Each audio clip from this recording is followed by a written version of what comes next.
castaña que rebentou de risa.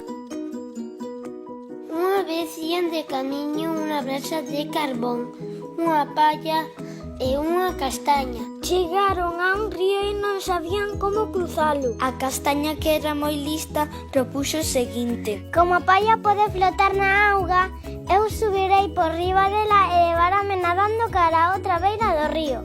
Logo volverá e poderá levarte a ti, dixo dirixíndose a brasa. As dúas pareceulles moi ben e así se fixo. Primeiro a palla pasou a castaña e logo volveu pola brasa de carbón. Mais cando estaban a metade do río, a palla sentiu que se queimaba coa calor da brasa e case sen querer fixo un movimento brusco e dunha sacudida guindou na auga. Cando a castaña viu isto, deulle un ataque de risa. Ría tanto de ver a brasa mollada e con tanta forza que rebentou. A palla chegou á beira do río toda chamuscada.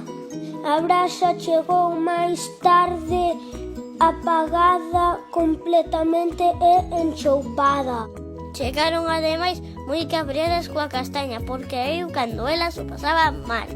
Mais cando viron que coa risa reventara o seu pelexo e que estaba desfeita, compadecéronse dela e foron buscar o sastre para que lle remendara o furado.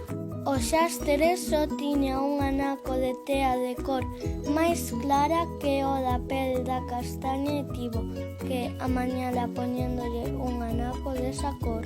Por iso agora andan todas as castañas cun anaco de pel que é un pouquiño máis clara.